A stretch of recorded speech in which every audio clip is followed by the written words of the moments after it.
క్రీస్తునాథుని యందు మికిలి ప్రియమైనటువంటి దివ్యవాణి ప్రేక్షకులందరినీ ఆత్మలో జీవనం కార్యక్రమంలోనికి ప్రేమపూర్వకముగా ఆహ్వానిస్తున్నాను. ఈరోజు ఆత్మలో జీవనం కార్యక్రమం ద్వారా దేవుడు మనకు తెలియచేయాలని ఇష్టపడుతున్నటువంటి ఆధ్యాత్మికమైన విషయములను స్వీకరించుటకు, ధ్యానించుటకు మనం ప్రేమపూర్వకముగా, ప్రార్థనాపూర్వకముగా సిద్ధపడతాం.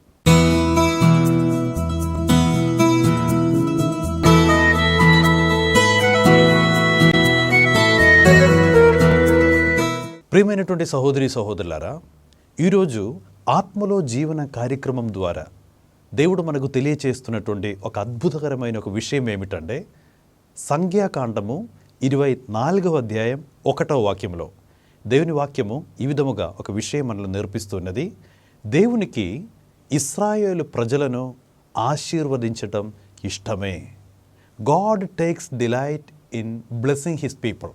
దేవునికి సంతోషం కలిగి చేస్తున్నటువంటి ఒక విషయం ఏమిటంటే, తన ప్రజలను దీవించటం దేవునికి ఇష్టమే, దేవునికి సంతోషకరమైన ఒక విషయమే. సో ఈరోజు ఈ యొక్క ఆత్మలో జీవన కార్యక్రమంలో పాల్గొనేటువంటి మనమందరం కూడా ఈ యొక్క వాక్యాన్ని ధ్యానిస్తుండగా మా మనసులో మనం ఈ విధముగా ఆలోచిస్తూ, మనం ఈ విధముగా ఈ యొక్క వాక్యాన్ని అర్థం చేస్తూ, నేను నమ్ముతున్నటువంటి నా దేవుడు నన్ను ఆశీర్వదించుటకు ఇష్టముగా ఉన్నటువంటి దేవుడు, ఆ దేవుడు నిన్ను ఆశీర్వదించుటకు ఇష్టపడుతున్నాడు. దేవుని వాక్యం సెలవిస్తున్నది, ఇశ్రాయేలును తన ప్రజలను దీవించటం ప్రభువునకు ఇష్టమే. సో ప్రజలను దీవించటం, ప్రజలను ఆశీర్వదించటం, అది దేవుని మనసుకి, దేవుని హృదయమునకి ఎంతో సంతోషకరమైనటువంటి ఒక విషయమని దేవుని వాక్యం మనల్ని ఈరోజు నేర్పిస్తున్నది. అయితే మనమందరం కూడా దేవుని యొక్క ఆశీస్సులు నేను పొందాలి, దేవుని యొక్క ఆశీర్వాదములో నేను నడవాలి, నా కుటుంబము, నా జీవితము దేవునిచే ఆశీర్వాదము పొందిన ఒక కుటుంబముగా ఉండాలి, నా జీవితం దేవునిచే, ప్రభువుచే ఆశీర్వదింపబడిన ఒక జీవితముగా నేను జీవించాలి అని కోరుకునే వాళ్ళ మనమందరం కూడా. అయితే ప్రియమైనటువంటి సహోదరి సహోదరులారా, బైబిల్లో మనం చూసినట్లయితే దేవుడు తన ప్రజలను ఆశీర్వదించటం దేవునికి ఇష్టమే. కానీ దేవుని యొక్క ఆశీర్వాదము మనం స్వాధీనపరచుకొనుటకు, ఈ యొక్క దేవుని యొక్క ఆశీర్వాదము మనం పొందుటకు ఈరోజు ప్రత్యేకంగా బైబిల్లో నుండి 5 కండిషన్స్ మనం నేర్చుకుందాం. దేవుని యొక్క ఆశీర్వాదం ఎవరి మీదకి, ఏ కుటుంబం మీదకి, ఏ విధముగా మనం జీవిస్తే దేవుని యొక్క ఆశీర్వాదం మనం పొందగలము అని బైబిల్లో మనం చూసినట్లయితే 5 షరతులు దేవుని వాక్యం మనకు నేర్పిస్తున్నది. సో ఎవరి మీదకి దేవుని యొక్క ఆశీర్వాదాలు వస్తాయి, లేకపోతే ఏ విధముగా మనం జీవిస్తేనే దేవుని యొక్క ఆశీర్వాదము మనం పొందగలము అని మనం నేర్చుకోవటానికి బైబిల్ నుండి ఒక 5 వాక్యములు మనం నేర్చుకోవటానికి ప్రయత్నించుకుందాం. మొట్టమొదటిగా కీర్తన గ్రంథం 24వ అధ్యాయం 5వ వాక్యం. కీర్తన గ్రంథం 24వ అధ్యాయం 5వ వాక్యం సెలవిస్తున్నది, నీతిమంతుని మీదకి దేవుడు తన ఆశీర్వాదములు కురిపిస్తాడు. సో ఎవరి మీదకి దేవుడు తన ఆశీర్వాదాలు కురిపిస్తాడు? నీతిమంతునిగా జీవించే వ్యక్తి మీదకి. ఏ కుటుంబం నీతి మార్గములో బ్రతుకుతున్నారో, ఏ వ్యక్తి నీతి మార్గములో పయనిస్తున్నారో ఆ వ్యక్తి మీదకి, ఆ కుటుంబం మీదకి తన ఆశీర్వాద వర్షము దేవుడు కురిపిస్తారని. అయితే మనం అడగవలసిన ఒక విషయం, బైబిల్ ప్రకారము నీతిమంతుడు ఎవరు? బైబిల్లో నీతిమంతుడు దేవుని యొక్క ఆశీర్వాదాన్ని పొందుకుంటాడు అని వాక్యం సెలవిస్తున్నప్పుడు మనం అడుగుతున్నటువంటి ఒక ప్రశ్న, అయితే నీతిమంతుడు ఎవరు? ఏ విధముగా జీవిస్తేనే నీతిమంతునిగా నేను జీవించగలను? ఏ విధముగా నేను జీవిస్తేనే నా కుటుంబం ఆ నీతి మార్గములో నా కుటుంబాన్ని నేను నడిపించగలను అని మనం బైబిల్లో చూసినట్లయితే, మరలా కీర్తన గ్రంథం 24వ అధ్యాయం 4వ వాక్యములో ఆ 5 విషయాలు అక్కడ మనకు నేర్పిస్తున్నది. నీతిమంతుడు కలిగి ఉన్నటువంటి ఒక 5 లక్షణాల గురించి ఆ వాక్య భాగము మనకు సెలవిస్తున్నది. అయితే నీతిమంతుడు కలిగినటువంటి మొదటి లక్షణం ఏమిటంటే, నిర్దోషమైన చేతులు గలవాడు నీతిమంతుడు. నిర్దోషమైనటువంటి, ఏమాత్రం పాప కళంకము సోకలేనటువంటి పవిత్రమైన పరిశుద్ధమైన హస్తం, ఏమాత్రం చెడ్డ కార్యములు, ఏమాత్రం అవినీతి కార్యములు, ఏమాత్రం అన్యాయ కార్యములు చేయకుండా దేవుని వాక్యం సెలవిస్తున్నది, నిర్దోషమైన చేతులు గలవాడు నీతిమంతుడు. సో నీతిమంతుడు కలిగి ఉన్నటువంటి మొదటి లక్షణం, నిర్దోషమైన చేతులతో నీవు జీవించాలి. నీ చేతులతో ఏ అన్యాయ పనులు, మోసపూరితమైన కార్యాలు నీ చేతులతో చేయకూడదు. నీ చేయి మీద ఉన్నటువంటి దేవుని యొక్క అభిషేకాన్ని పోగొట్టుకుని ఆ యొక్క దేవుని యొక్క కృపను నీ యొక్క ఆ స్పర్శ, నీ యొక్క చేతి మీద ఉన్నటువంటి దేవుని యొక్క అభిషేకము ఎన్నడను కూడా మీరు అది విస్మరించకూడదు. పవిత్రముగా నిర్దోషమైన చేతులతో నువ్వు ప్రార్థన చేస్తే, ఆ చేతులతో ఏ పాపము కూడా చేయకుండా పవిత్రముగా నీ చేతులను ఉంచుకుంటే అది ఒక లక్షణం. నీతిమంతుడు కలిగి ఉన్నటువంటి మొదటి లక్షణం నిర్దోషమైన చేతులతో ఉన్నటువంటి ఒక జీవితం. రెండవదిగా వాక్యంలో మనం చూసినట్లయితే పవిత్రమైన హృదయం కలిగిన వాడు, హోలీ హార్ట్. పవిత్రమైన హృదయం అనగా దాన్ని మనం ఈ విధముగా అర్థం చేసుకోవచ్చు. A person he's a lover of holiness. పవిత్రతను ప్రేమించువాడు, అపవిత్రతను దూరం చేసేవాడు, అపవిత్రమైనటువంటి ప్రతి ఒక్క విషయం నుండి తన్ను తాను దూరం చేసి పవిత్రతను, పరిశుభ్రతను కూడా ప్రేమిస్తూ ఆ యొక్క పవిత్రత మీద ఎక్కువగా ఆ మనసు పెట్టుకొని పవిత్రమైన ఆలోచనలు, పవిత్రమైన మాటలు, పవిత్రమైన ఒక జీవిత విధానముతో జీవించడం అది నీతిమంతుని యొక్క లక్షణముగా దేవుని వాక్యం సెలవిస్తున్నది. మూడవదిగా బైబిల్లో మనం చూసినట్లయితే విగ్రహారాధన చేయనివాడు.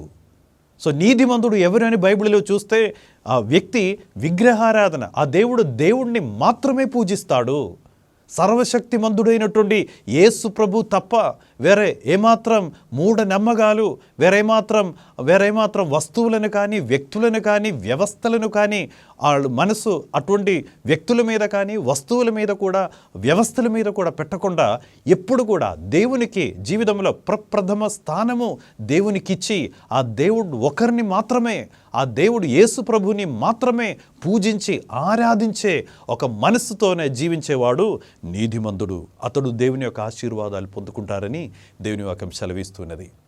అదేవిధముగా నాలుగవ విషయముగా దేవుని వాక్యం నేర్పిస్తున్నది వ్యర్థమైన క్రియల మీద మనసు పెట్టనివాడు.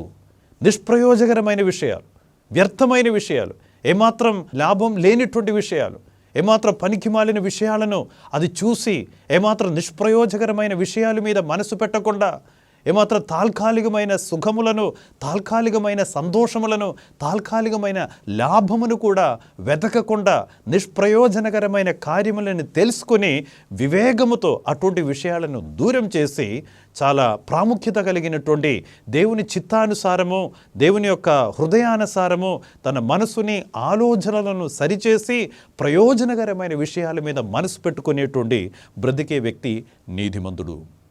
అదేవిధముగా ఐదవ లక్షణముగా దేవుని వాక్యం సెలవిస్తున్నది అబద్ధ ప్రమాణము చేయనివాడు.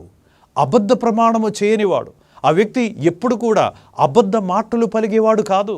ఆ నాలుగు మీద ఉన్నటువంటి పవిత్రత, చెడ్డ విషయాలు మాట్లాడకుండా, అపవిత్రమైన విషయాలు మాట్లాడకుండా, శాప మాటలను మాట్లాడకుండా, అబద్ధ విషయాలు మాట్లాడకుండా, ఆ నాలుగు మీద ఉన్నటువంటి అభిషేకాన్ని పోగొట్టకుండా పవిత్రంగా నాలుగు మీద ఉన్నటువంటి ఆ అభిషేకాన్ని ఉంచుకొని ఆ విధముగా నాలుగ అద్భుతకరమైన ఒక అభిషేకముతో ఉంచుకునేటువంటి ఒక వ్యక్తి నీతిమంతుడు.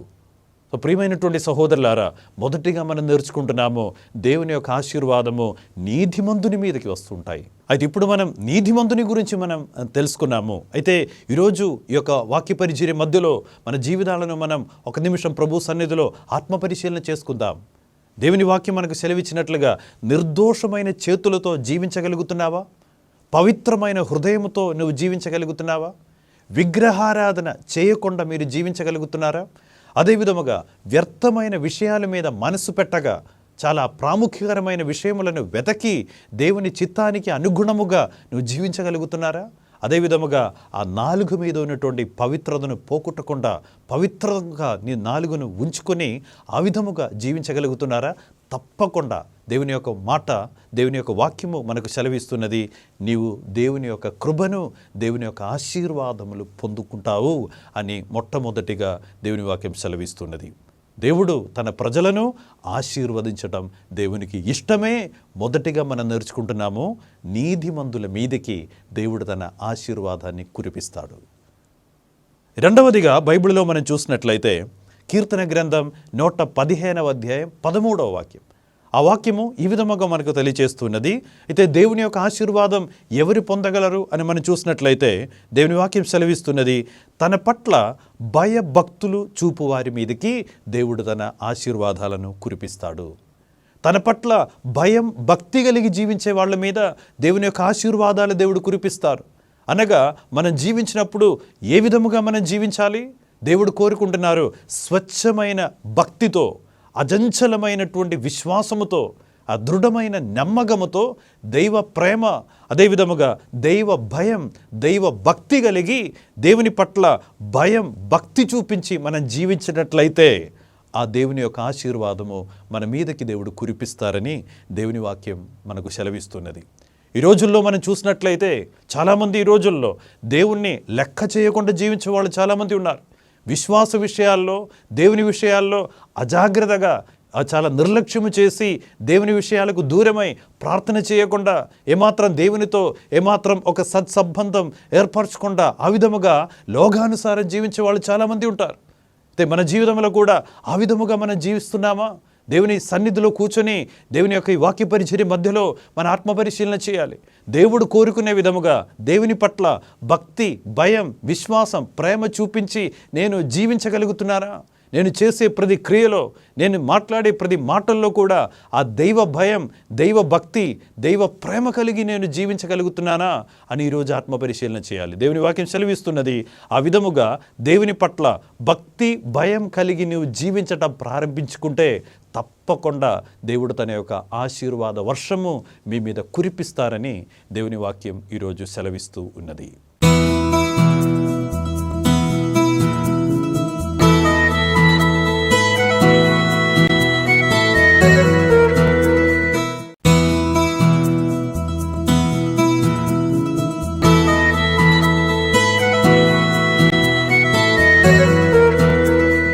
బైబిల్లో ఇంకా మనం చూసినట్లయితే దేవుని యొక్క ఆశీర్వాదం ఎవరి మీదకి దేవుడు కురిపిస్తారు అని మనం చూసినట్లయితే సమయతుల గ్రంథం 28వ అధ్యాయం 20 వాక్యం. సమయతుల గ్రంథం 28వ అధ్యాయం 20 వాక్యములో ఈ విధముగా సెలవిస్తున్నది, చిత్తశుద్ధి గల నరుడు నిండుగా మెండుగా దేవుని యొక్క ఆశీర్వాదాలు పొందుకుంటారు.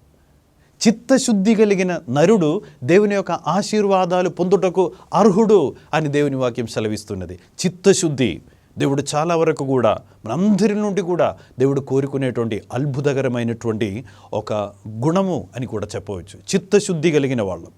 చిత్తశుద్ధితో మనం జీవించగలుగుతున్నామా? కీర్తన గ్రంథం 51వ అధ్యాయం 6వ వాక్యములో దావీదు రాజు ప్రార్థన చేస్తున్నప్పుడు, దావీదు మనం చూసినట్లయితే బైబిల్లో అది గొప్ప ఆరాధన వీరుడు.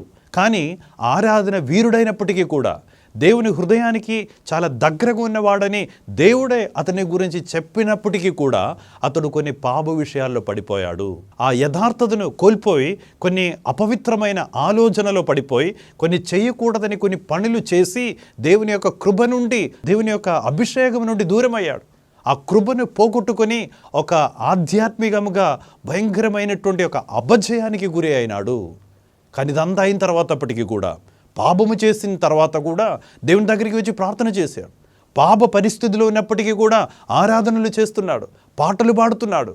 కానీ ఆ పాపముతో కూడిన ఒక జీవితం జీవించి పాటలు పాడినప్పుడు, పాపముతో కూడిన ఒక జీవితం జీవించి ఆరాధనలు చేసినప్పటికీ కూడా అతనికి తెలుసుకునేటువంటి విషయం ఏమిటంటే, నేను చేసే ఆరాధనలు, నేను పాడే పాటలు, నేను చేసే ఆ ప్రార్థనలు అది దేవుని సన్నిధిలో చేరకుండా అది నాకు ఏమాత్రం ఒక అభిషేకము, ఒక అనుభూతిని, ఒక అనుభవం నాకు ఇవ్వట్లేదని ఒక అవగాహనతో ప్రభు సన్నిధిలో కూర్చొని చెప్పుకునేటువంటి ఒక మాట, దేవా నీవు చిత్తశుద్ధిని కోరివాడవు నీవే అని తెలుసుకుంటున్నాను దేవా.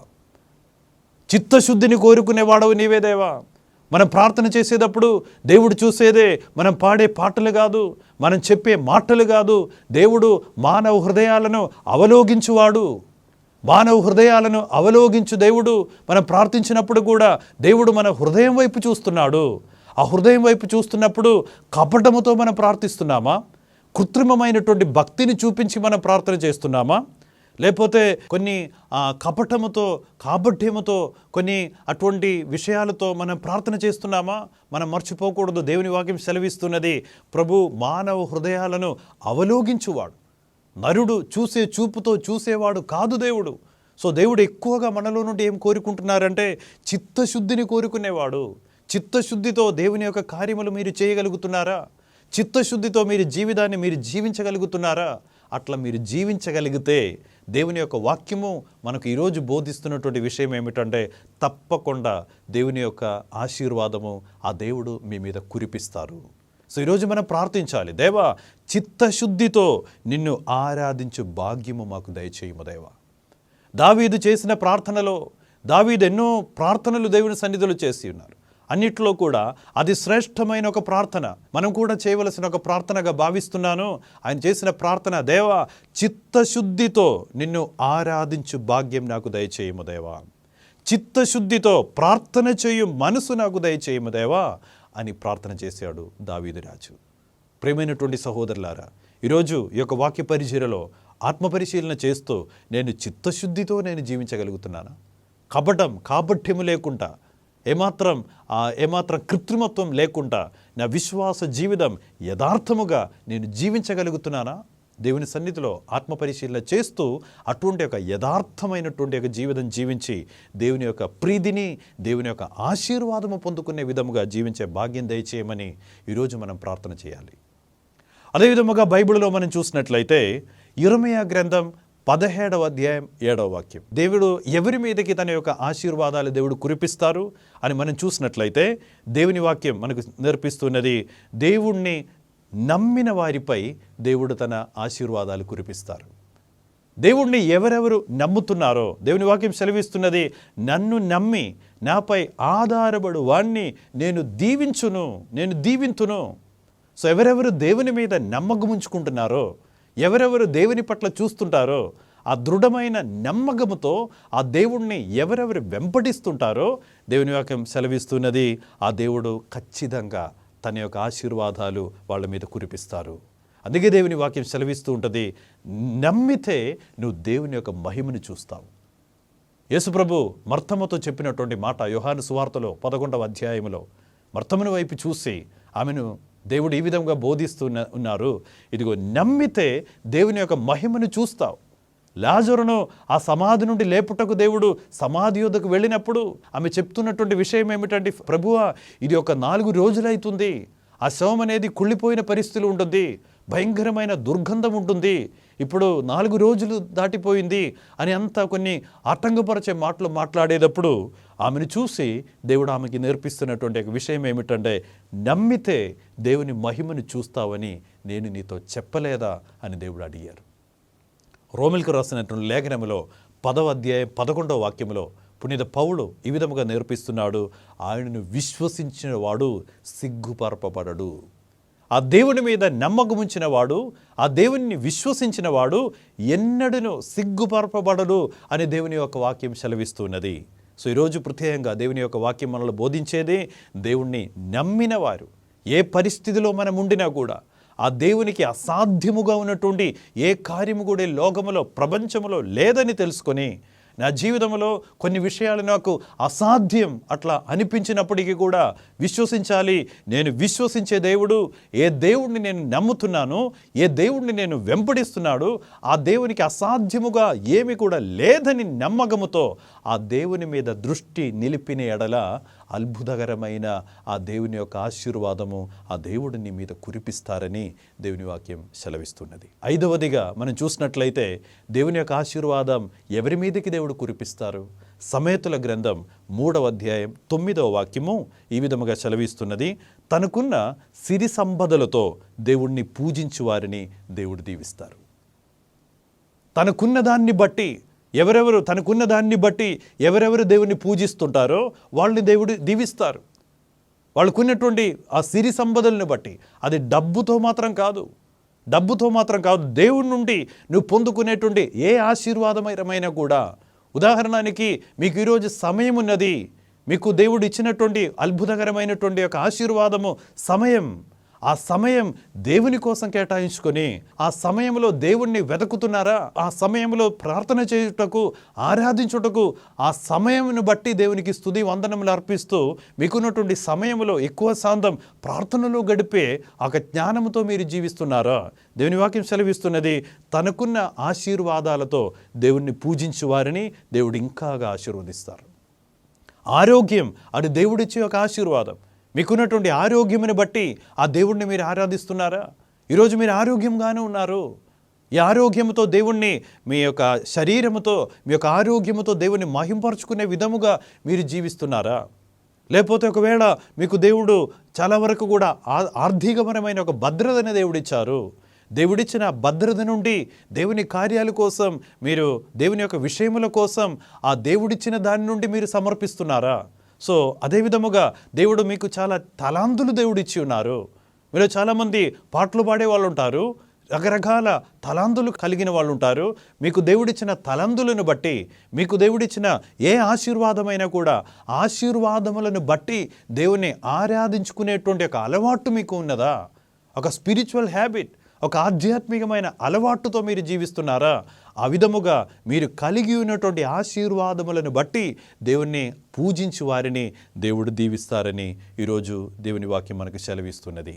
కావున ప్రియమైనటువంటి సహోదరి సహోదరులారా, ఈరోజు దేవుడు మనకు తెలియచేయాలని ఇష్టపడుతున్నటువంటి ఒక ముఖ్యమైన విషయం, తన ప్రజలను దీవించటం దేవునికి ఇష్టమే. మనందరినీ కూడా దీవించటం దేవునికి ఇష్టమే.